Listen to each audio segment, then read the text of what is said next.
For 7 years, sometimes the hero, sometimes the GOAT. He was flash and he was attitude. He was hot-headed and he was difficult.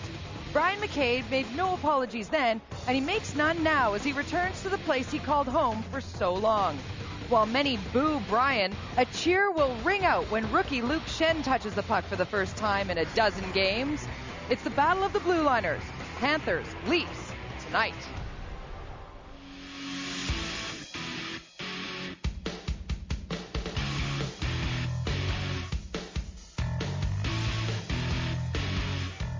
Luke Schenn is ready to go and cue the drama. He is in the building. Brian McCabe is cocky as ever, looking relaxed and ready, as we are here at Leaf Nation HQ. Welcome, everybody. This is Molson Canadian Leaf Nation Pregame.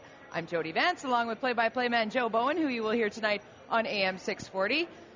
Former Marlies captain turned hockey analyst extraordinaire Mark Morrow, and our senior reporter Paul Hendrick down there on the end. And the storylines are simple for this one. Brian McCabe is back after years wearing the blue and white, and see, there might be a little bit of that tonight for Brian, but I'm thinking that Luke Schenn might get a cheer or two, perhaps. The headlines are brought to you by Ford and powered by you. Paul? All right, Jody, let's go to tonight's headlines. Headline number one, Brian McCabe on the prowl. Former Leaf returns for the first time as a Panther to Toronto, where he was much loved in his career here. Headline number two, back in Luke Schenn, the rookie defenseman, back in the Toronto lineup after missing the last 12 games with a sprained MCL. So, Joe Bowen. How many of your family members are here tonight? They're all here. Oh, all right, good. Were they booing you? Well, of course. They call it Leaf Nation HQ for a reason. These are fans that stand around us here at Gate 1. How will Brian McCabe be remembered in his 7 years, besides how these few fans might feel about him? I thought there was Daniel Alfredson for a minute there. You know, I think one of the things Brian McCabe's going to be remembered for, when he arrived here from Chicago, he became arguably in the top 5 in the National Hockey League as far as point producers from the blue line. And he and Thomas Carberlet really worked well together. Carberlet passing the puck for the one-timers, and McCabe's one-timer was outstanding. Defensively, when they took the can opener away from Brian McCabe, things really never quite came together for him defensively. He really wasn't a shutdown defenseman.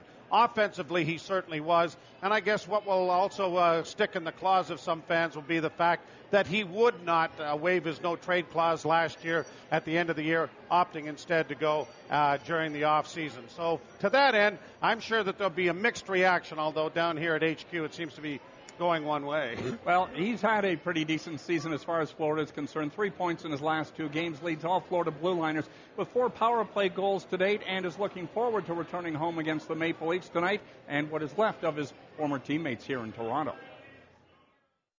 The guys that are left, there's not many over there, but yeah, obviously I was here for 8 years, made a lot of good friends over there I played a lot of games with, so yeah, it's nice to come back and see them and relive some old memories too.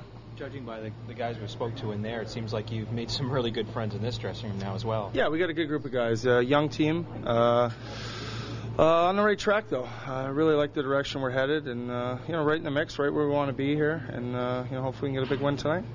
Your dressing room style, you were here for a long time, so you were kind of a guy who perhaps did some talking in the dressing room. Did you bring that kind of same style to a new team, or? Yeah, that's who I am. I talk a lot on the ice, off the ice, so I'm very vocal in that room.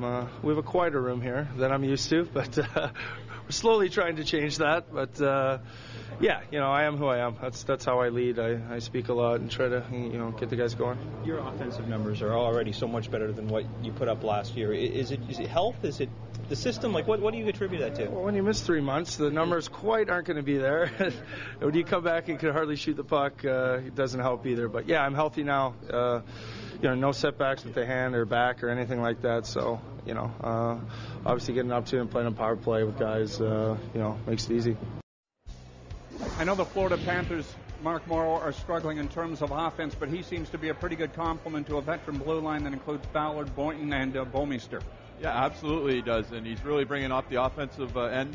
You see his numbers there, and he's one of those guys where he fits in a lot better on that defense core with Florida. He's complemented better. He's not dependent on to be the go-to guy night in and night out. You have Jay Bouwmeester. He's that guy. You will see his ice time increase, I'm sure, as the season goes on, but he's playing a tremendous amount already as it is. But in Toronto in the last couple of years, the team really depended on him and Thomas Caberlet, and quite frankly, the rest of the group wasn't quite up to par where those guys were. And when Paul Maurice was coach here, he would play them and play them and play them, and I think Joe hit it on the head.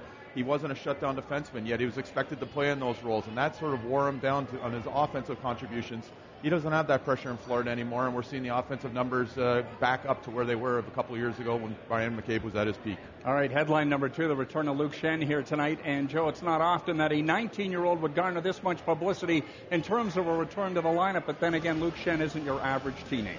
No, he hasn't. He's played exceptionally well in his first year. He has been given great responsibility by the coaching staff to be this young and to literally be expected to be your best defensive defenseman is really quite a feather in his cap. He's not going to produce Brian McCabe-type numbers as far as offense is concerned, but he's not expected to. And Luke Schenn has fit in as a shutdown defenseman at a very, very tender young age and done it exceptionally well. And that's just augurs well for what's going to happen in the years to come. This kid is the real deal, and he can play defense. And they don't come around every year, unlike having somebody like Mark Morrow here. True enough. On the TV set, you mean? Well, that too. Luke has his mom and dad, Joe, as you know, and his 2 little sisters here to watch him here play tonight. He has missed exactly 12 games because of a sprained MCL and gets back into the lineup exactly a month to the day since injuring that knee against the Washington Capitals. He spoke with our Andy Petrello this morning. So Luke, back in the lineup, and you were saying this is something you've never had to deal with before, an injury that's kept you out this long. How challenging was it? Yeah, it wasn't fun. Obviously, it's never fun, being hurt and kind of going through all the rehab stuff and just watching your team every game. But at the same time, it's all part of the game, and it happens. And I'm just really looking forward to coming back and being back in the lineup. Also, having to deal with, everyone says when you're practicing, it's always different than when you're actually in the game. So conditioning, though, obviously feeling good.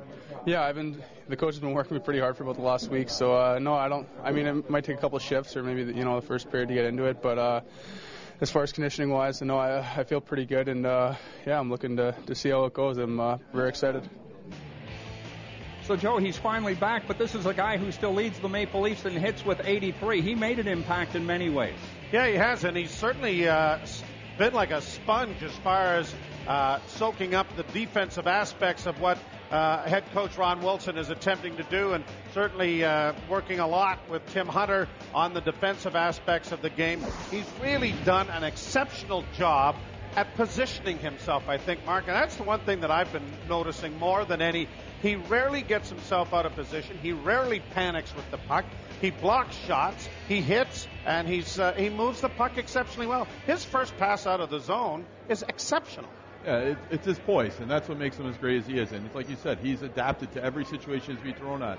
When he was in the rookie camp, there was talk about how he wasn't ready, but then all of a sudden you moved him up to regular training camp with the American League guys, the NHL guys. He brought himself up to that level. Started the season with the National Hockey League, and he's moved up to that level. He has gone and moved up and brought his poise and his confidence up to each level, and every time he's been asked to produce more, he has, and that's where it's really good. And the thing with him now, this is an opportunity for him to get off the roller coaster he's been on since the start of the year. It was a whirlwind adventure for him. He finally got a chance, albeit through injury, to take a breather, sit back, relax. Now he's probably in better condition than he was prior to that after having a couple of weeks with Keith Acton. Yeah, everybody exactly. saw practice. That was painful to watch those things. He almost had to get back into the games to get a rest because those guys were working him hard. So he's going to be well set to take the second half of this season by storm. He'll be paired up with Ian White tonight, by the way. It's Frogren and Finger, Caberlet and Cabina rounding up the defensive top 6 for the Maple Leafs. While the Toronto Infirmary unit, the ebb and flow continues to ebb just a little bit.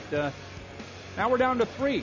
DeVoe is gone, and Matt Stagenjoe is about to come back. It's been a, knock on wood, very fortunate year so far for the Blue and White. Yeah, it has, and they'll certainly welcome Mike Van Ryn when he gets back as well, which will help the defense corps a lot. Matt Stagen, what a freakish thing to have happen, and it'll be great to have him back because I really don't think Ponikarovsky and Antropov have been the same without having Matt Stagen between them.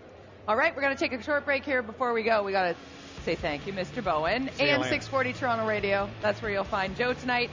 Lots to cover. When we get back, we're going to head downstairs and check in with Andy Petrillo and get her story from rink ice level, I guess that would be. She's been gathering all the gossip downstairs. She'll share that with us right after this. Stay with us. More to come on Molson Canadian Leaf Nation Pregame.